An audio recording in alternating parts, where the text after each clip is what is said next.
Yu Yue looks distraught, unable to understand why things turned out this way. He explains that he sealed his cultivation just to train his swordsmanship, sparred with other skilled masters, and even fought ferocious beasts. After sacrificing so much to master sword intent, he cannot accept that all of that effort still ended in failure while Liu Chaoge obtained it so easily. Although Yu Yue admits his loss, he still wants one question answered to dispel his doubts. Liu Chaoge casts his spiritual wind technique, causing the leaves to swirl through the air, then permits him to continue. Yu Yue recalls the ancient records inside the sword pavilion, where seniors throughout history warned against trying to master sword intent before reaching the third realm, because the effort would only be in vain. He even consulted the Lord Sword Saint, who claimed that with his strength, mastering sword intent after entering the third realm would already be an impressive achievement. Because of that, Yu Yue cannot understand how Liu Chaoge manages to accomplish it so early. Liu Chaoge explains that having access to ancient records and guidance from a sword saint is no different from standing on the shoulders of a giant. Since he is already standing that high, he should simply set his sights even higher, because history itself exists to be surpassed. Yu Yue repeats that history is indeed something meant to be surpassed, while Lu Dongli can only sigh as her brother starts acting out again. However, when Yu Yue admits that he cannot compare to his temperament, Lu Dongli immediately panics internally after realizing that Yu Yue has been affected as well. Still curious, Yu Yue questions exactly when he began comprehending sword intent. Liu Chaoge pauses for a moment before declaring that it happened the very moment he first held a sword. Everyone stares in complete shock, repeating that it began from the moment he held the sword. However, Liu Chaoge knows he is not lying. His sword intent is exchanged using the experience points he accumulated from the moment he first held a sword. So, from his perspective, the explanation makes perfect sense. Even if he is a cheater, he considers himself a hard-working one. Yu Yue announces that he has been enlightened. Meanwhile, Ningying reflects that Liu Chaoge always manages to sharpen Yu Yue's mindset, which only proves that the two share a genuine friendship. Yu Yue then brings up another matter, leaving Liu Chaoge wondering why he has so many questions. This time, Yu Yue requests to see the sword, but Liu Chaoge immediately warns that he would die. He explains that Buwan has remained unsheathed for the past 9 years because this sword was never prepared for him. Hearing that, Yu Yue wonders whether it has something to do with that incident. He remembers the mysterious monster in Qingzhou that Liu Chaoge's parents encountered by chance.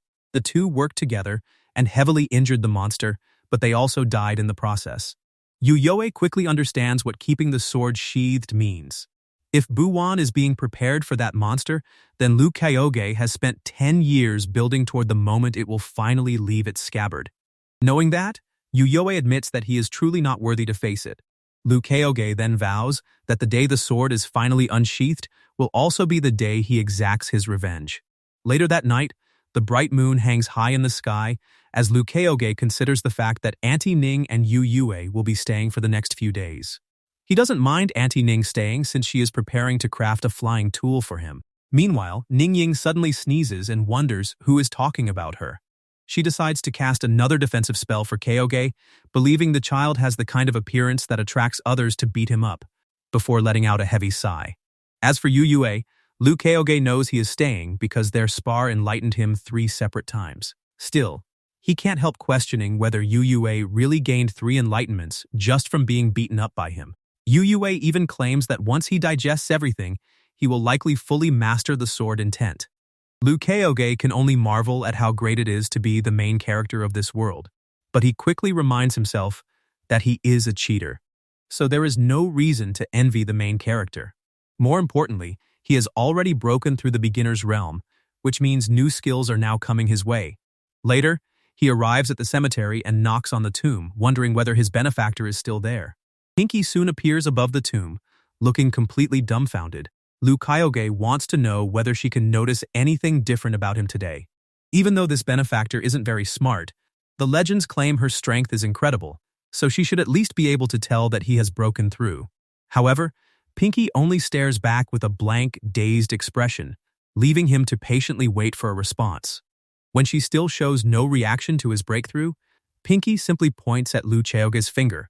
Liu Chaoge immediately understands what she wants and complains that she won't even respond unless he gives her his blood essence. He wouldn't bother doing this if she hadn't helped the Mo sect overcome a crisis a few hundred years ago. Although this benefactor is essentially a cheat, she is at least bound to the Mo sect by contract and guarantees its safety, though every generation's sect leader has to pay a price. Back when his father held the position, he only had to give her a spiritual bead every month. Yet now that it is Lu Chaoge's turn, she wants the most precious thing to men: blood essence. Considering the saying that 1 drop of essence equals 10 drops of blood, even a single drop of blood essence is extremely costly. After receiving it, Pinky releases a loud howl of delight, her entire form sparkling with renewed energy and joy. Lu Chaoge remarks that it is good she is happy, because he is the one getting sucked dry. Unfortunately, there is no incense in this world, and if the conditions she offers weren't so generous, he really wouldn't want to give her anything. At that moment, the tomb erupts with intense light, and Pinky gives him the 2nd volume of the air condensing technique. Lu Chaoge realizes that besides serving as a defensive force for the Mo sect, she also provides him with a purple rank cultivation technique. In the Tianquan world, sects don't all possess fixed cultivation techniques. A blue rank technique is already impressive, while a purple rank technique is on an entirely different level. The air condensing technique works by liquefying the surrounding spiritual aura and absorbing it into the body as though drinking water. It is even mentioned in 108 Ways of Drinking, along with the method of turning air into water, making the technique a perfect match for his water attribute. Lu Chaoge believes this purple rank low-tier air condensing technique would be treated as the most valuable treasure even in one of Qingzhou's best sword sects. However, something about the scroll catches his attention. The technique isn't purple rank low-tier at all. It is purple rank mid-tier. Lu Chaoge immediately questions whether his benefactor made a mistake by giving him something of this rank. Pinky only tilts her head in confusion, and when he questions her again, she simply sways her head, leaving him wondering why she seems to be malfunctioning. That gives Lu Chaoge another possibility. Perhaps each volume of the technique has a different rank, and the later volumes will become increasingly terrifying. If that is true, there is even a chance the cultivation technique could eventually reach orange rank. With that possibility in mind, Lu Chaoge grins and decides he can probably squeeze out a few more drops of blood essence after all. Lu Chaoge wonders if Pinky would accept a few more drops of blood essence in exchange for the other volumes, but Pinky only stares back without responding. From her silence, he understands that she is reminding him about her lost memories and how she knows nothing else. He briefly wonders why he can understand what she is trying to convey and whether the two of them are somehow in sync, only to dismiss the idea and conclude that he is simply used to her by now. Pinky then waves her tail in farewell, prompting Lu Chaoge to remark that she even knows how to say goodbye, although she only seems happy whenever she receives his blood essence. Looking at things from another perspective, he concludes that he surely is a good man. Later, Lu Dongli kneels on the floor, unable to understand how things ended up like this, or why. Xiao Chu comforts her master by pointing out that the Mo sect will still have her in the future, but that only makes Lu Dongli feel even more hopeless. The sect already has her brother acting like this, and now her disciple has turned out the same way, making her fear she might get beaten to death the moment she leaves the sect. Xiao Chu wonders if this means she is simply unique and unlike anyone else, leaving Lu Dongli staring at her disciple with a completely blank expression. In her mind, this little brat has already inherited 30% of her brother's essence, so she can only think of another way to protect her. Lu Dongli grabs Xiao Chu by the shoulders and orders her never to claim she is Lu Dongli's disciple whenever she leaves the mountains. Xiao Chu is completely puzzled by the command, but Lu Dongli continues by instructing her to say she is Lu Chaoge's disciple instead. As Xiao Chu stares back in wide-eyed confusion, Lu Dongli admits that her master truly has no other choice. She then remembers the stories her brother once shared about geniuses who loved showing off and slapping people down, including a boy named Xiao Yan who loudly warned a man not to dare bully the poor. According to those stories, once someone beats the apprentice, they eventually beat the master, then the elders, climbing through the sect, rank by rank. Watching Xiao Chu hop away, Lu Dongli wonders whether this plan will stop people from coming after her in the future. She even considers handing the child over to her brother immediately, but when she thinks of Xiao Chu happily eating her snack without a care, she pauses with a troubled look. Instead, Lu Dongli decides to make her training much harsher so that enemies will not even be able to touch the child, regardless of their age. If nobody can defeat Xiao Chu in the first place, then there should be nothing to worry about. With that idea, her eyes suddenly glow with an intelligent spark. From today onward, Xiao Chu will shut down her gate for accepting disciples and will not accept anyone else. More importantly, she will not leave until she reaches a passable standard, allowing Lu Dongli to close off the gate that keeps attracting trouble. Lu Dongli begins swearing an oath, only to stop herself halfway through after remembering that every plan needs a backup. A new idea immediately comes to mind, so she raises her hand and swears the oath on her brother's life instead. With everything finally prepared, Lu Dongli can only hope she never trains another disciple who turns out like Luo Bing. After all, someone she once treated like a precious disciple now wants to become her sister-in-law. Elsewhere, Luo Bing walks out and gazes up at the moon before letting out a soft, mischievous giggle. At the same time, Lu Chaoge suddenly sneezes loudly and wonders who is speaking ill of him. Lu Chaoge notes that cultivation is important, but experience points matter most. Closing his eyes, he focuses his energy as ethereal light swirls around him, making him appear almost divine while he absorbs spiritual energy and scours his flesh for experience points. However, the internal pressure quickly becomes too intense, and he suddenly coughs up blood. Deciding he has endured enough pain and cannot throw his life away for experience points, Lu Chao collapses backward onto the ground to rest. He wonders whether cultivating and gaining experience points could somehow be easier or more comfortable, lamenting that things would be much better if his benefactor had given him a double cultivation technique. If that were really the case, though, he muses that he would probably have to offer more, which makes him wonder whether he might end up getting sucked dry instead. Just then, he notices something bright moving across the night sky as a massive leaf boat carrying Ning Ying and Yu Ye arrives. Lu Chaoge wonders why Auntie Ning has come all the way here, and Ning Ying explains that the spiritual tool he wanted is finally complete, so she stopped by to deliver it. Yu Ye points out that he is here too, only to be completely ignored. Lu Chaoge wonders whether Auntie Ning really has to leave so soon, but Ning Ying explains that troublesome matters at the Sword Sect are keeping her busy. She hands him the item and wonders whether he likes it, leaving Lu Chaoge visibly shocked. At once, the system identifies the Leaf Light Boat as a blue rank item containing a hidden spell. Lu Chaoge notes that Auntie Ning somehow managed to upgrade the spiritual tool by adding a hidden spell, and he feels certain that she cares about him a great deal. Noticing his reaction, Ning Ying wonders what is wrong and whether he dislikes the gift. In her mind, with his current strength, he should not be capable of seeing through the spell she cast. Lu Chaoge replies that he likes it very much, adding that the item feels far from ordinary. Ning Ying smirks and urges him to work hard on cultivating so that one day he might be able to see through it. At the same time, she wonders whether he possesses talent for refining since he managed to notice the hidden effect.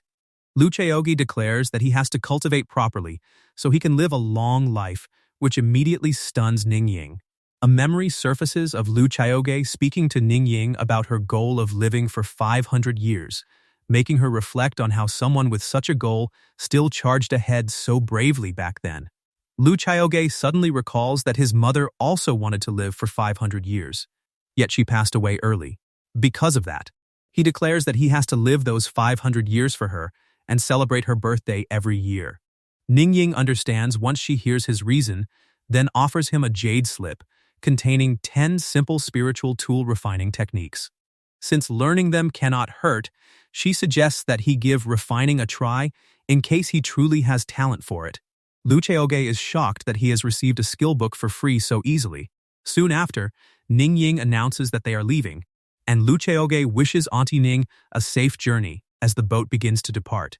Yu Yue suddenly calls out a goodbye, but Lu Chaoge simply urges him to leave already. Even as the boat moves away, Lu Chaoge shouts for Auntie Ning to feel free to visit again. Then, a sudden glint flashes through the sky. Lu Kao gasps as a projectile comes flying toward him, and a dagger from the Gungjin sect slams into the ground beside him. Seeing this, Lu Chaoge remarks that the Gungjin sect is incredibly bold to challenge him like this.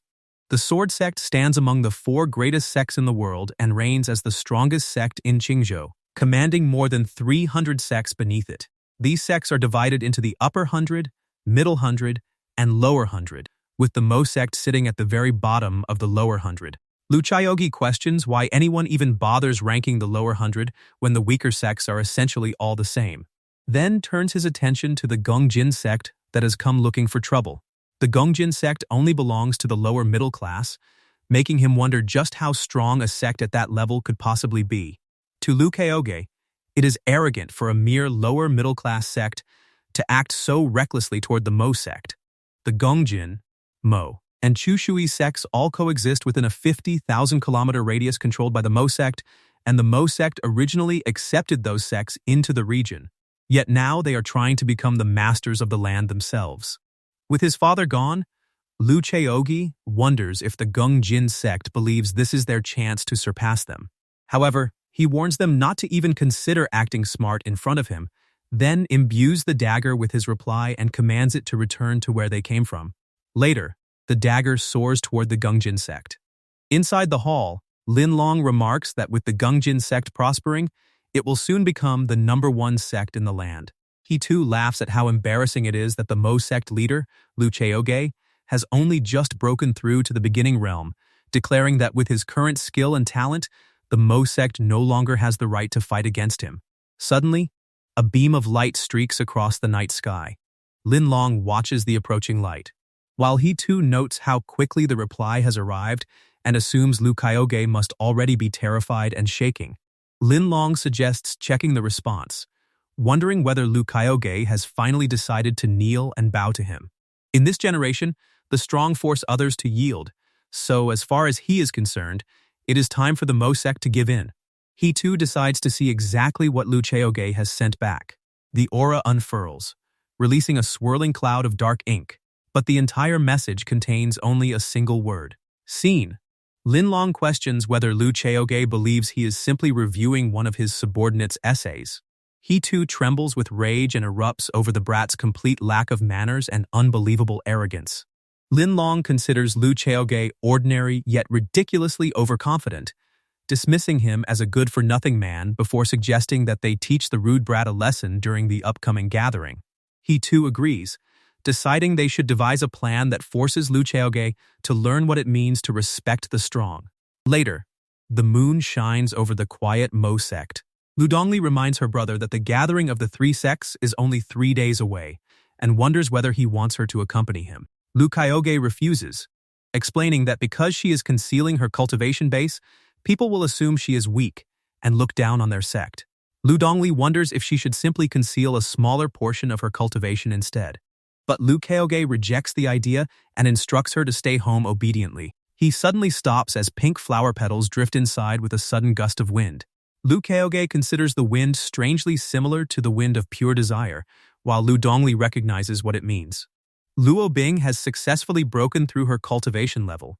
Dongli complains that the brat broke through far too quickly, wondering why she could not stay in seclusion and cultivate for a few more years, because the whole situation leaves her furious. Chaoge questions whether she really dislikes her main disciple that much, then reminds her to look at the appearance of his main disciple and think back on hers before wondering why she is not grateful instead. Dongli slams the table in rage, leaving Chaoge staring back at her in complete confusion. She declares that she is certain he has fallen for her and refuses to allow it, while Chaoge questions what she is even trying to forbid and urges her to stop before his face value drops because of her. Dongli curses over why her disciple has turned out like this, especially when she only seems to think about becoming her sister-in-law and stepping all over her. Back in the past, Luo Bing explains that she is abandoned by her parents at 6 years old and sold to a brothel. She spends 5 years being raised there, learning many things, including reading, writing, and how to please a man. When her 11th birthday arrives, the scholars begin wondering whether she is the main dish for the night. Seeing how well she has developed, one remarks that he heard today is her 11th birthday, and that this will be her first night, immediately declaring that he has to have her. Luo Bing clenches her hands tightly as she stands nervously before the boisterous crowd. The madam announces the beginning of the auction for Luo Bing's first night, setting the starting price at 10 taels. The scholars immediately begin raising the price, calling out 15 taels, 17 taels, 20 taels, 21 taels, and even cursing one another for competing so fiercely before the bidding climbs to 28 taels. Meanwhile, The flowers remark that the little girl was born with an appearance that naturally draws people in, and her first night is already driving countless men crazy. With the price nearly reaching 30 taels, one admits feeling envious because her own first night was only worth 8 taels, while another argues that 8 taels was hardly a small amount. They complain that those stinky men only care about appearances, though another points out that there is hardly anything else they would be looking for in a place like this. One scoffs that she herself is skilled in the arts and good with words, knowing nearly every musical instrument and form of singing, yet the girl has only begun to show a little bulge, and still somehow attracts more attention than her own fruitfulness. In the end, she can only dismiss them as a bunch of ignorant men. The scholars keep bidding anyway, pushing the price from 35 taels to 37, then all the way to 42 taels. Luo Bing watches them with sorrowful eyes, feeling that the louder they cheer, the more pain she suffers, and concluding that human grief and joy are simply not connected. She remembers how her younger self once fantasized about the stories written in books, wishing that one day a young lord would descend, like a god from the sky, save her, and take her away from this place. But Luo Bing already knows those hopes are nothing more than lies written by authors. Then, without warning, Chaoge calls out a bid of 10,000 taels. The entire crowd instantly falls silent, everyone staring at him in absolute shock. Chaoge calmly walks into the center of the room, repeats his offer of 10,000 taels, and declares that he will have that girl. The scholars immediately curse that the man must have lost his mind. Paying 10,000 taels just for her first night sounds like someone with far too much money to burn. And while they admit he has a decent appearance, they quickly decide that his intelligence clearly cannot be depended on. The madam praises the young lord's taste, remarking that spending 10,000 taels on a first night certainly proves it. Luo Bing watches Chaoge approach calmly and admits that although the person looks decent, there seems to be no real difference between him and the other customers. However, Chaoge questions whoever claimed he was buying her first night, then declares that the 10,000 taels are for buying her entirely and taking her away. The room erupts in shock. Luo Bing finally realizes that he is buying her. The madam repeats the price of 10,000 taels and considers that selling her for that amount is hardly a loss, especially since people in their line of work rarely last long and often lose their lives early. With that decided, the madam pushes the girl forward, ordering her to stop standing there and go to her master. Luo Bing stumbles ahead as her veil flies away, then looks up and calls him master. Chaoge smiles down at her with absolute confidence before announcing that he is handing over the payment, and money suddenly rains down across the room. Looking back on that night, Luo Bing narrates that on her 11th birthday, he truly was like a god descending from above. The madam explains that the young lord now owns the girl because this is her deed, claiming she must have accumulated many lifetimes of good fortune to be bought by such a handsome savior. The flowers even offer to pay the man to take her along, complaining that she could have competed with Luo Bing if she were younger. The madam then nudges Luo Bing to hurry up and call him her master. Luo Bing looks at Chaoge, realizing he is going to be her master now that her deed is in his hands. However, Chaoge suddenly rips the paper apart, declaring there is no need for that because she is free from that day onward. The scholars are stunned, wondering if the man is an idiot after he casually tears apart a deed worth 10,000 taels. Luo Bing, however, decides that he is definitely not an idiot and vows to follow him from that day onward, regardless of whether a deed exists. Chaoge announces that it is time to go, and Luo Bing agrees before reaching out toward him. Suddenly, Lu Dongli offers to lead the way, and the group walks outside beneath the glowing lanterns hanging over the streets. Luo Bing marvels at the flower lanterns, noting that this is her first time leaving the inn. Lu Dongli promises there will be even more beautiful things for her to see from now on, but Luo Bing remarks that she has already seen the most beautiful thing in the world.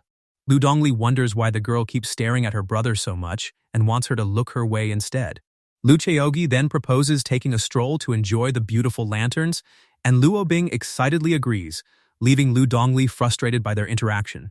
As they continue, Chaoge wonders if she really finds walking like that comfortable, while Lu Dongli fires back by wondering why he cares. Meanwhile, Chaoge considers how he has completely hit the jackpot with this deal. The system displays Luo Bing's high core bone and sword talent stats, and after seeing how good her stats are, Lu Chaoge also notices the chance of unlocking a hidden event. To him, a hidden event is an extremely valuable treasure, so spending the Mo Sect fortune is completely worth it if it means avoiding a loss. Back in the present, Lu Dongli slams Lu Chaoge's head down, forcing Lu Chaoge to demand that she stop playing around and save his face. Lu Dongli immediately shouts back, wondering who even wants to save his face. Then, Lu Dongli suddenly takes a deep breath of the fragrant air and announces that the girl is about to leave because the scent of her pure desire wind has grown stronger. Elsewhere, petals and butterflies swirl around a cave as Luo Bing walks out, her long robes trailing along the ground. She declares that she has finally reached the first rank, then remarks that it has been quite a while since she last met him. Suddenly, Lu Chaoge commands her to come over to the bamboo house. Luo Bing happily agrees. Luo Bing believes that he is waiting for her and her alone, noting that this is apparently the original way to send oneself straight to someone's doorstep. Elsewhere, Lu Dongli remarks that it seems he has finally made his decision. Lu Chaoge reminds Lu Dongli that she needs to consider things for her brother's sake as well, but she immediately questions whether this is really for his sake. She can accept him not bringing her along, but what she wants to know is why he is taking Luo Bing instead. Lu Chaoge teases her about being jealous, while Lu Dongli dismissively scoffs at the idea that she could possibly be jealous. Still, she quickly downs her tea to hide her growing irritation, then slams the cup down and demands to hear his considerations first. After taking a deep gulp, Lu Chaoge explains that although the gathering of 3 sects looks simple on the surface, there is a deeper meaning behind it. When Lu Dongli questions what that meaning is, he reveals that the gathering is meant to show off each sect's strength. Huiting lacks presence, while she would only hide all her strength anyway, so after considering his options, only Luo Bing can properly represent the Mo sect's strength. Lu Dongli questions whether such reasoning actually exists, but Lu Chaoge confidently insists that having a prettier woman beside the sect leader is a far more effective way to display strength, treating it as common knowledge. He even mentions that the secretaries of Master Ma from Taobao sect and Master Lu from Jingdong sect are both strong and beautiful. That only makes Lu Dongli more suspicious as she questions what those Taobao and Jingdong sects even are. Just then, wind drifts inside as Luo Bing lands softly on the floor. She bows and greets both the sect leader and her master, then lets out a long breath to compose herself. Even while exhausted, Luo Bing perfectly unleashes a brothel breathing technique, proving herself to be a true master. Meanwhile, Heiting, who genuinely has very little presence, quietly refills their cups. Only then does Luo Bing cheerfully notice and greet her big senior brother Heiting as well. Every time Lu Chaoge sees her, he recalls the feeling of looking at close-up internet photos, musing that the elegance is exactly the same. Meanwhile, Luo Bing believes the young lord's concentration is simply too strong, since he has not budged despite all the brothel tricks she learned. She only wishes she could avoid her master and spend some private time with the young lord. Lu Chaoge finally informs Luo Bing why he called her over. In 3 days, she will be accompanying him to the gathering. At the same time, he almost forgets the task at hand as he recalls how his past ex-girlfriend also possessed pure desire wind. For Luo Bing, this is the perfect opportunity. She responds that she understands, glowing with intense happiness at the sudden news. Lu Dongli immediately finds his sinful disciple far too happy, glaring at the scene with visible rage as her grip tightens until the cup cracks. Both men stare in complete shock at her sudden outburst. Lu Dongli curses inwardly, unable to understand why a creature known as a sister-in-law has to exist in this world. Lu Chaoge wonders if he has done something to offend her, prompting Heiting to remark that it seems to be quite a serious offense. Lu Chaoge immediately questions how smart it is to remind him of that now, making Heiting gesture frantically while sweating in panic and stammering that no, that is not what he means. Trying to recover, Heiting offers to pour tea for his master, but Luo Bing quickly urges her senior brother to leave it to her, leaving Heiting stunned. A smooth stream of tea pours into the ceramic cup as Luo Bing unleashes the art of pretending to show off your charms without meaning to while pouring tea. She recalls that these tempting arts are techniques she picked up from the brothel, confident that even if it is master, he will still be moved. Instead, Lu Chaoge wonders why he gets the feeling that Dongli, that brat, is not angry at all but jealous instead. Once again, Luo Bing cannot understand how this happens. Lu Chaoge simply finishes his tea without a word, completely ignoring everything she just tried. He admits that Luo Bing's tea art is outstanding, but in his previous life, he has seen much greater tricks and has already grown numb to things like this. Rather than being discouraged, Luo Bing's eyes widen and sparkle with intense admiration. Lu Chaoge maintains a cool and detached expression while she admires the young lord, his cold gaze, elegant air, and pristine appearance. Luo Bing confirms that this is exactly right. Looking up with sparkling eyes and rosy cheeks, she wonders whether he would still be the young lord she knows if he fell for her because of small tricks like this, or whether he would still be the young lord she is deeply in love with. With that settled, she urges herself to play fair and use real actions to make him fall for her. For the sake of love, she has to work even harder. Hei Ting stares in total bewilderment, while Lu Chaoge wonders if this girl is actually determined to capture him and why everything keeps turning out in the opposite direction. In his past life, he was always the one doing the capturing, not the other way around. Only 3 days remain until the gathering of the 3 sects, and throughout those 3 days, Luo Bing keeps finding proper and improper reasons to stay in Lu Chaoge's house, practically causing Hei Ting to lose his job. Once again, Luo Bing urges her senior brother to leave it to her, then carefully wipes the surface of the long table while unleashing the art of unintentionally revealing your neckline while wiping the table. Lu Chaoge eventually questions whether she is finished, pointing out that the table is going to lose an entire layer of its surface if she keeps wiping it. Luo Bing immediately collapses onto the table in total failure. Later, she insists that she can handle the next task herself. Water suddenly splashes everywhere, and Luo Bing cries out that her clothes are completely wet as she unleashes the art of unintentionally getting your whole body wet and translucent. Lu Chaoge merely questions what is wrong with her, wondering how she cannot even pour water properly before ordering Hei Ting to throw her out. Luo Bing ends up groveling on the floor after another complete failure. Later, Luo Bing once again urges her senior brother to leave everything to her, only to get caught on the edge and cry out. This time, she unleashes the art of pretending to fall, showing off your legs and falling onto the bed. Lu Chaoge responds by questioning why she is rolling around in his bed like that, then orders Hei Ting to change the bedsheet for him. Luo Bing remains lying on the bed, completely baffled by yet another failure. 3 days later, intense spiritual energy swirls around Lu Chaoge as he cultivates. Watching him, Luo Bing marvels that, as expected of the young lord, even while cultivating, he maintains such a divine aura. Lu Chaoge releases a slow breath, then declares that it is time to go, because they are leaving. Luo Bing looks at him with deep affection and agrees. The magical leaf expands until it becomes large enough for their departure, and Lu Chaoge announces that the gathering of the 3 sects has finally arrived. He is on his way. Later, the leaf boat flies across the sky toward the distant mountains. Lu Chaoge assumes Lu Dongli is still angry and refuses to send them off, though he plans to teach her a lesson later while Luo Bing quietly watches him. Since this is her first trip alone with the young lord, Luo Bing can barely contain her excitement. She watches Lu Chaoge standing firmly at the bow as the wind blows through his hair, and with only the 2 of them together, she starts imagining something romantic.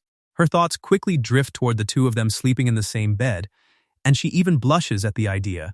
Lu Chaoge suddenly questions what that was, causing Luo Bing to panic when she realizes she accidentally spoke her thoughts aloud. When he repeats himself and questions what she just said, Luo Bing hurriedly stutters that the young lord is so outstanding that he will outshine everyone else at the gathering, and his brilliant countenance will surely shock the other 2 sects to their cores.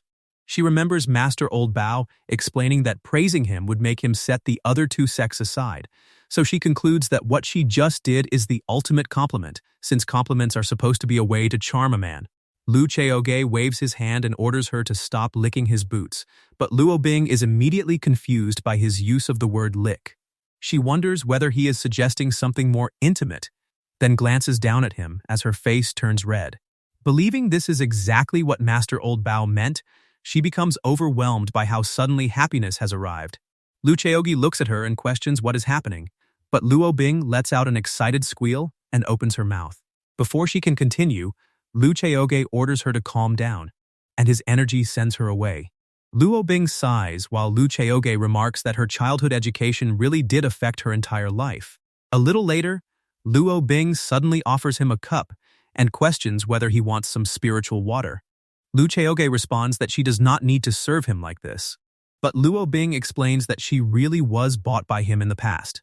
Lu Chaoge considers that deep down, she still feels lower than others, so he requests another cup of water instead. Luo Bing immediately agrees to get it for him. Lu Chaoge then questions whether she really likes addressing him in that way, and Luo Bing wonders whether he dislikes it. She quickly starts considering whether he would prefer something more intimate, and after swallowing hard from nervousness, she decides to go through with it. Luo Bing questions whether he would prefer being called daddy, making Lu Chaoge spit out his water in complete shock. He instantly orders her to shut her mouth and uses a spell to seal it shut.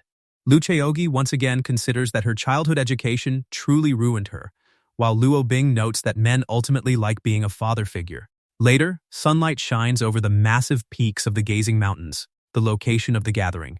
Lu Chaoge announces that they have reached the promised location, but as they approach the meeting spot, he looks around at the silent surroundings and assumes they are trying to scare him off after he rushed all the way there. Luo Bing suddenly points out that someone is here, and two figures quickly fly toward them. She cries for help and calls the newcomers ugly as Zhongqiu and Shen Qingqing descend together with arrogant looks. Lu Chaoge declares that there is no need to greet them since they have only been sent here to pick a fight, while Luo Bing figures they are trying to show off their strength in front of the young lord and scoffs at them. Just as he expected, Lu Chaoge had originally planned to let them experience the strength of a main character, but judging by the situation, there is no longer any need for that. Meanwhile, Zhongqiu recalls that Master sent him to scare this guy a little, so he needs to perform well, while Shen Qingqing has the same goal after being sent by Master to assist him. The two scoff and announce that they are from the Mo sect, but Lu Chaoge simply turns his back on them and starts walking away with a weary sigh. At the same time, the spiritual wind technique quietly activates, sending golden leaves swirling around Lu Chaoge as he walks away. Zhongqiu and Shen Qingqing stare in complete shock. Zhongqiu wonders what is happening since he has not even finished his plan yet, then complains that Lu Chaoge is already showing off first and presses for what they should do next. Shen Qingqing immediately decides they will move on to their second plan. Zhongqiu formally announces that disciples Zhongqiu and Shen Qingqing greet sect leader Lu, deliberately using their identities as juniors and behaving with perfect politeness so he cannot find any fault with them. The disgusting part of the trick is that the more polite they are, the harder it becomes for him to criticize them, leaving him with no choice but to accept it. Shen Qingqing figures his only possible response is to dismiss the courtesy, and despite being refused through their actions, that is still all he can give them. With his cultivation being low, she assumes it should be fine if she simply follows after him. However, Lu Chaoge remains completely silent while the wind continues blowing. Zhongqiu grows confused over why he still has not responded, and wonders if he is pretending to be deaf and mute, prompting Shen Qingqing to suggest that they get up first.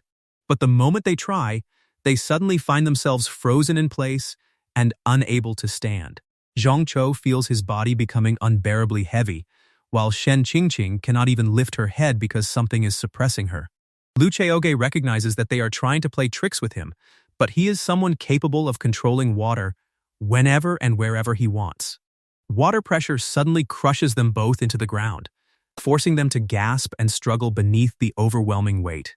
Once Lu Chaoge decides that is enough, he casually flicks his hand and releases the pressure, sending both disciples tumbling away. Luo Bing scoffs dismissively, considering it nothing more than a breeze for the young lord to toy with them using his divine power over water. Zhongqiu, however, insists that those are merely small underhanded tricks and claims he is not scared at all. Trying to continue their objective, Zhongqiu proposes that sect leader Lu take a seat in the pavilion so they can discuss matters, then brings up the division of this land, explaining that his sect leader and Chu Shui's sect leader have already settled it. Shen Qingqing once again recalls the rumors about Lu Chaoge and concludes that his cultivation really is low, so following Zhongqiu should still be fine.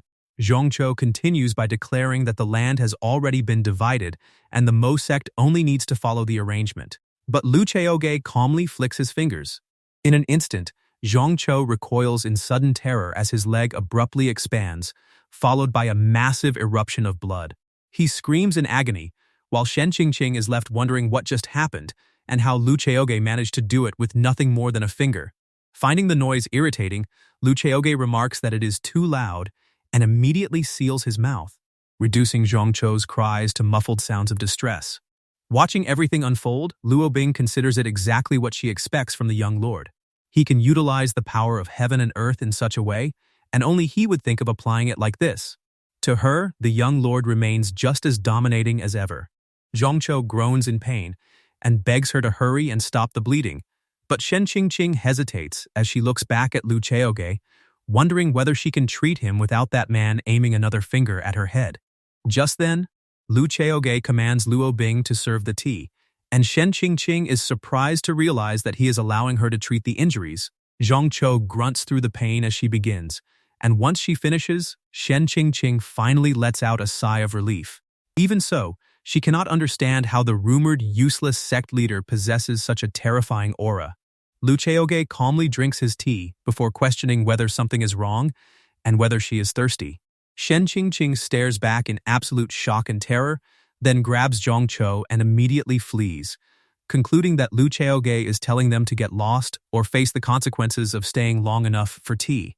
Luo Bing remarks that the woman seems to understand his meaning, while Lu Chaoge explains that he merely leaves the threat of death unsaid since even a pig would understand. Luo Bing giggles and admits that she misspoke. With no outsiders around, Lu Chaoge invites her to sit since the scenery is nice, then notes that the Gengjin and Chu Shui sects will be returning soon. Lu Chaoge simply responds with an okay and sits down. Luo Bing praises what he did just now as amazing, unleashing the art of flattery and committing herself to flattering him until the very end. As she gazes thoughtfully at him, she finds him stunning and charming today as well. Lu Chaoge notices that the girl is spreading her charms and carries the scent of a young lady, so he decides he cannot react or she will only get worse. Perhaps a maiden in love might recall this memory many years later, even remembering the spilled blood that turns into red flowers blooming beside the pavilion. Meanwhile, the pair continues their frantic escape through the dense forest. Shen Qingqing curses repeatedly and declares that Lu Chaoge is definitely a monster. Resolving to escape quickly and report everything to his master while Zhongcho cries out in pain as he bumps through the trees. Zhongcho points out that she can actually fly with her sword.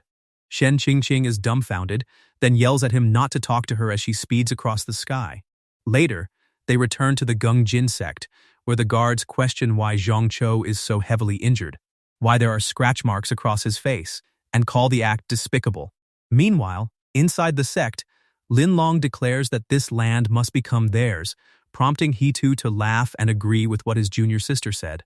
Suddenly, Shen Qingqing reports that Lu Chaoge injured their people and ruined second senior brother's face with scratch marks. He-Tu curses Lu Chaoge and demands how he dares to do such a thing, while Lin Long observes that he cannot contain his temper. He-Tu orders Zhongcho to take the medicinal pill, and after Zhongcho swallows it, he demands a full explanation of what happened. Zhongcho recounts the details of the encounter, leading He-Tu to press for confirmation that a single finger flick cut his right leg. However, Zhongcho adds that he felt something else coming from the man, claiming it carried the aura of the power of heaven and earth.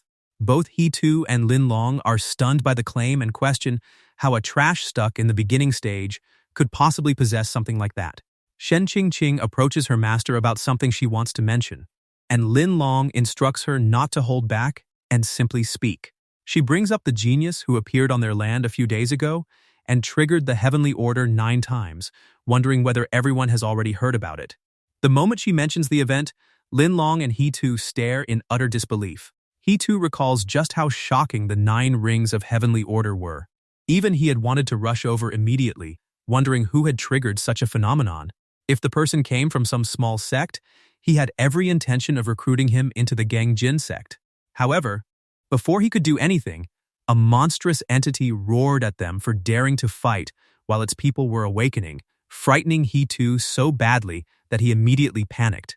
With such a powerful cultivator present, he could only curse internally and hurry away. Looking back, He-Tu remembers that he could not see the situation clearly because an overwhelmingly strong cultivator blocked his path and pressured him. Connecting that with everything happening now, he deduces that the one who triggered the heavenly order was most likely Lu Chaoge, meaning he had not only received the favor of heaven and earth, Agitated, he too slaps himself as another detail hits him. Lu Chaoge has someone backing him, which explains why he was bold enough to respond with nothing more than seen and even dared to break his disciple's leg. At this point, he too can only lament that he is completely doomed. His disciples, meanwhile, have no idea what is happening with their master. They wonder whether he drank too much water and even joke about whether their master's brain can pee as well. Lin Long also reflects on the 9 rings of heavenly order, knowing that such a phenomenon is truly extraordinary. Compared to someone like Lu Chaoge, the Gungjin sect does not even have the right to polish his shoes. Still, she has another concern. The ugly old man is clearly standing in her way. Lin Long smiles confidently, believing that with her elegance and charm, striking a deal with Lu Chaoge should not be difficult as long as she is willing to pay the necessary price. He too, on the other hand, weekly orders someone to gather every elder for a meeting so they can discuss how many resources should be surrendered to the Mo sect. His disciples nervously wonder whether the sect leader misspoke. Instead of demanding resources from the Mo sect, he is actually discussing how much they should give away. He too furiously orders everyone to shut up and obey, leaving the disciples with no choice but to comply. Watching all of this, Lin Long scoffs internally that men are indeed all the same. Meanwhile, a system notification suddenly rings out beside Lu Chaoge.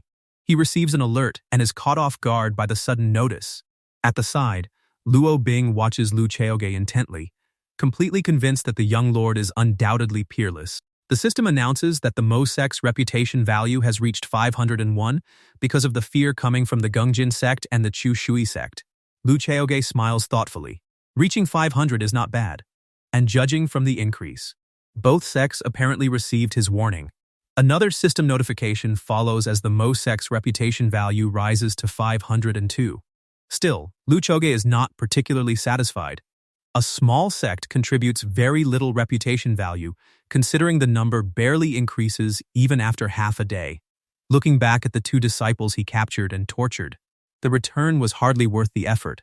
Because of that, he decides he needs new plans if he wants to capture better prey. Then, Lu Chaoge suddenly looks at Luo Bing, causing her to blush deeply beneath his direct gaze. He questions what is wrong and wonders whether there are flowers on his face. Luo Bing vigorously nods, leaving him confused by her response. Flustered, she quickly apologizes and explains that it is nothing, only that she became distracted. Lu Chaoge is bewildered that such a simple question can make her this flustered, wondering why she cannot simply be more direct and honest. However, Lu Chaoge is someone who can never understand the feelings and caution of a person in a lower position. What he understands even less is how some people cherish their love like a thief. Later, strained cries ring across Danqing Mountain of the Mo sect as Lu Dongli wonders what her brother and that sinful disciple are doing right now. Irritation immediately rises as she resolves to rip them to shreds if they dare fool around together. But then she remembers that her brother went to the 3 sects gathering to discuss land division, so she decides that should be the real concern. Gazing into the distance, Lu Dongli wonders how the sect discussion is progressing before grumbling that a sister-in-law is truly unfriendly toward younger sisters. At that moment, Xiao Chu checks whether she is circulating her aura correctly, but Lu Dongli sternly orders her to do it again. Xiao Chu protests that she is already a genius and questions why she has to continue, especially when circulating aura is so exhausting. Lu Dongli simply flicks Xiao Chu on the forehead and insists that she keep going, sulking over how she is always the one getting hit whenever her master is distracted. Xiao Chu gathers her spiritual energy and begins circulating her aura diligently. Lu Dongli silently praises her closed-door disciple for mastering aura circulation so quickly, and once Xiao Chu finishes, she breathes a sigh of relief. Lu Dongli claps and commends her great potential, which immediately makes Xiao Chu wonder whether she can now accompany the sect leader on trips like second senior sister, since she can circulate aura so well. Lu Dongli's irritation deepens as she wonders why everyone keeps trying to follow after her brother, leaving Xiao Chu nervous that her master is angry with her. However, Lu Dongli remembers how she constantly clung to her brother when they were young and decides she cannot really blame them. Even so, Lu Dongli informs Xiao Chu that under normal circumstances, she is not allowed to go down the mountain. Xiao Chu is shocked and demands to know why, only for Lu Dongli to explain that it is because Xiao Chu is her closed-door disciple. When Xiao Chu curiously wonders why being a closed-door disciple means she cannot leave the mountain, Lu Dongli casually explains that it is because there are no doors, leaving Xiao Chu staring at her master in stunned silence. Xiao Chu mutters the nonsensical door explanation in despair, while Lu Dongli scolds her for only picking up bad habits. After letting out a tired sigh, Lu Dongli wonders if she was too harsh and decides to comfort the young child. Before she can, Xiao Chu suddenly stands up with a knowing smirk and wonders if this is what the sect master meant about living in seclusion. Lu Dongli can only stare in utter bewilderment before demanding to know what else the sect leader told her. Xiao Chu proudly declares that entering seclusion is perfectly fine as long as the world learns one important truth in the future, which leaves Lu Dongli nervously stammering as she presses her to reveal what that truth is. Xiao Chu recalls Lu Chaoge declaring that when a slumbering dragon awakens, it will rile up thousands of mountains, and she imagines herself standing heroically before a majestic soaring dragon. However, Lu Dongli's looming shadow suddenly envelops Xiao Chu. She nervously turns around and calls out to her master before panicking as Lu Dongli lunges toward her with outstretched arms. Lu Dongli tearfully pulls Xiao Chu into an embrace and insists that she must spend the rest of her life with her master. Suddenly, Lu Dongli looks toward the sky and wonders if her brother has returned, but instead, she sees Chen Xiao appear. Chen Xiao glides swiftly through the sky on a flying sword, and Lu Dongli immediately recognizes the visitor as someone from the Sword Sect. The Sword Sect is an extraordinary sect built around the way of the sword, and its disciples are divided into 3 levels. Outer disciples carry bronze swords, inner disciples wield silver swords, while direct disciples are equipped with gold swords. The person who suddenly appears above the Mo sect is clearly a direct disciple, and as the disciple of an elder or the sect leader, he naturally holds considerable status. Lu Dongli assesses that the newcomer appears to be at the second rank great completion, though his true cultivation is likely around the middle stage of the third rank. Since he is only at the mid-stage of the third rank, she determines that she can still defeat him and plans to conceal her own cultivation at the beginning of the second rank, using the chance to test his real strength and see how he reacts. Meanwhile, Chen Xiao stands proudly atop his flying golden sword, yet he makes no move to descend. Lu Dongli wonders what the visitor is waiting for when Chen Xiao taps his foot against the massive sword, causing the golden blade to release a sharp vibration that tears across the sky. From Lu Dongli's perspective, the meaning is obvious. The visitor is deliberately using the sword cry to announce himself as a Sword Sect direct disciple and demand a proper welcome. While her brother's bragging at least feels justified, this disciple's posturing only makes her want to beat him up. Beside her, Xiao Chu wonders why that person is copying the sect leader and admits that she really wants to beat him up as well. Lu Dongli laughs, admitting that she feels exactly the same way, but reminds her that they should not be rude to a guest from the Sword Sect and suggests going out to meet him first. She adjusts her robes in preparation to leave, only to suddenly gasp as something occurs to her. There is no longer any need for her to go out there herself. High above, Sword Sect direct disciple Chen Xiao continues waiting impatiently. He cannot understand what is wrong with the Mo sect when no one comes to welcome him despite his sword cry, especially when he is Yu Yue's close friend and #1 fan. Irritated at being treated so lightly, he decides that he will not distribute their cultivation materials this time. Since he is only stopping by in passing, he flies forward on his sword, deciding they should not blame him for being impolite when they are the ones ignoring him. Then a leaf boat suddenly flies into view. Luo Bing stands gracefully atop it, and the sight immediately leaves Chen Xiao blushing and staring in stunned admiration. He marvels that such a beautiful woman, resembling a snow lotus, actually exists in this world before shifting his attention toward the man beside her. After observing Lu Chaoge's attire, he recognizes that he belongs to the Mo sect, and a confident smile appears as he feels that this journey has not been wasted. At that moment, Lu Chaoge releases a quiet, aloof sigh and strikes a majestic pose amid swirling golden light. Chen Xiao can only gape at the astonishing display of arrogance. At last, he feels that he finally understands this kind of posturing technique and immediately vows to act the same way in the future. Then, he notices that the beautiful woman is looking directly toward him. Excitement immediately takes over as he decides he needs to hurry over, greet her, and announce his status as a Sword Sect direct disciple. Without wasting another moment, Chen Xiao flies ahead and blocks their leaf boat. He proudly introduces himself as Chen Xiao, a direct disciple under the Sword Sect's second elder, and declares that he has reached the second rank great completion.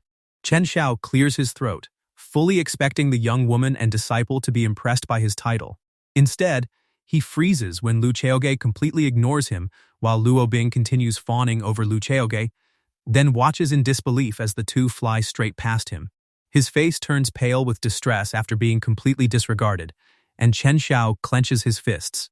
Unwilling to tolerate such disrespect, he immediately swoops ahead on his sword to block their path and demands to know who he is dealing with.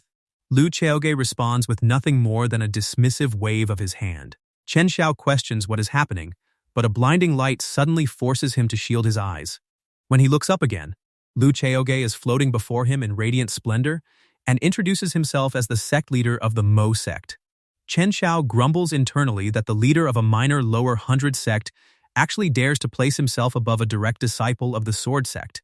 He had deliberately spoken with humility, yet the sect leader uses an exalted form of speech to elevate himself, leaving Chen Xiao fuming that Lu Chaoge is practically forcing him to rely on his sect's prestige despite his desire to learn. Unable to tolerate it any longer, Chen Xiao demands to know whether this is truly how the Mo sect welcomes guests sent on official sect business, questioning whether sect leader Lu is acting far too rudely. Lu Chaoge questions what he just called him. Chen Xiao repeats that he addressed him as sect leader Lu. Lu Qiok then questions what his own identity is. Chen Xiao puffs out his chest and proudly proclaims that he is a direct disciple of the Sword Sect. Lu Qiok casually remarks that a direct disciple is still merely a disciple, before questioning whether a mere disciple is actually presuming to lecture him on how to behave. Chen Xiao is struck with bewilderment, wondering whether the sect leader has lost his mind. Direct disciples like him carry enormous prestige and are destined to become grand elders and great practitioners, yet this man is not even attempting to flatter him. Nearby, Lu Dongli buries her face in her hands, worried that her brother is starting his antics again. Chen Xiao eventually decides that the sect leader must be hiding some kind of secret and resolves to uncover it. Focusing his divine consciousness, he begins inspecting him. Lu Chaoge smiles knowingly and welcomes the brat to examine his cultivation level. The spiritual reading places Lu Chaoge at the 5th heavenly layer of the 1st rank. Chen Xiao immediately smirks with confidence and questions whether sect leader Lu truly stands at the 1st rank, 5th heavenly layer. Lu Chaoge chuckles playfully and questions whether that is really so. He then turns his back, leaving Chen Xiao confused, before raising one hand as his aura suddenly flares. Chen Xiao cries out in shock when Lu Chaoge's cultivation abruptly rises to the 6th heavenly layer of the 1st rank. Another, even stronger surge of energy erupts, and Chen Xiao yells in absolute astonishment as the cultivation climbs once again, reaching the 7th heavenly layer of the 1st rank. Lu Chaoge smirks and inquires what he thinks of his strength now. Chen Xiao immediately panics in terror, realizing that this man has been concealing his true cultivation and cannot be seen through. Lu Dongli looks up, wondering if her brother has broken through again, and smiles fondly. As expected, her brother is still the same brother she has always looked up to, and in her eyes, there is truly no one in the world who can compare to him. Meanwhile, Lu Chaoge observes Chen Xiao and remembers that in his previous life, this guy was actually quite famous for one simple reason. From beginning to end, he was nothing more than plot fodder. Chen Xiao loved bragging, but he was never good at pretending, and his bragging was not even cool. Instead of impressing anyone, it only annoyed people and made them dislike him. On top of that, he was Yu You's #1 kiss-ass and lackey, constantly running his mouth, causing trouble, and depending on Yu Yue to clean up after him. His characterization may have been messy, but he always managed to push the plot forward as the typical lousy teammate who dragged everyone else down. Because of that, Lu Chaoge considers whether someone like Chen Xiao is really worth spending the experience points he painstakingly gathered over 20 years. The answer is obvious. Tianquan World is a game of managing resources, and wasting those points just to put this guy in his place would be completely unnecessary when they could be saved for something far more valuable, like sword intent. Giving up a major bragging right just to gain a minor one is simply not worth it. Besides, what he has already shown should be more than enough to shake Chen Xiao to his core. And a character like him is easy enough to handle. More importantly, this brat has come here to deliver money, so he can leave afterward, but his money definitely has to stay. With that settled, Lu Chaoge commands Chen Xiao to follow behind him, and Chen Xiao immediately bows in respectful affirmation. However, the moment Chen Xiao notices the flying treasure ahead, his attention locks onto it. He wonders if that is actually the leaf boat, the unique flying treasure tool belonging to Elder Ning. Nervously, he considers whether it could be an imitation, but judging from its appearance, it would at least have to be an extremely high-quality one. That instantly reminds him of something else. Senior brother Yu Yu and Elder Ning had gone down the mountain together, and Chen Xiao begins wondering whether this man could truly be the mysterious senior brother Yu Ye once mentioned. After all, distributing resources to lower sects is only one reason he came down from the mountains. His other purpose is to investigate that very mysterious senior brother. Chen Xiao clearly remembers senior brother Yu Yu personally revealing that among the lower sects under the Sword Sect, there is someone he considers his lifetime rival, a mysterious senior brother he regards as the greatest rival and competitor of his life. For several years, however, all discussion about this extraordinary senior brother disappears, and senior brother Yu Yue never mentions him again. Then, everything changes after senior brother Yu Yue and Elder Ning return from their recent trip.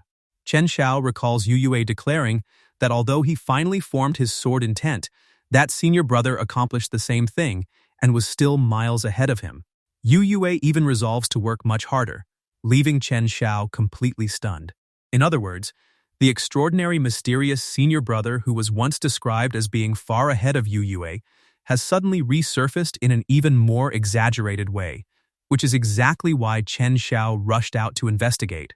After pestering senior brother Yu Yue for a long time, he finally learns that this mysterious senior brother is somewhere in the southern Qinglong district of Qingzhou. Following behind on his flying sword, Chen Xiao considers the possibilities. The Qinglong district contains 9 of the upper 100 sects along with many others. But after everything he has seen, it now seems extremely likely that this man is the very person he has been searching for. No matter what happens, he is determined to get to the bottom of it and uncover the identity of the mysterious senior brother. More importantly, Chen Xiao becomes excited by another possibility. From now on, he might finally share the same little secret as senior brother Yu Yue, and merely imagining that makes him a little excited. Behind them, however, Luo Bing notices something strange. She looks back suspiciously, wondering why that person keeps staring at the young lord's butt. She warns him that the person is looking at his backside in a weird way and even offers to cover him, leaving Lu Chaoge completely confused.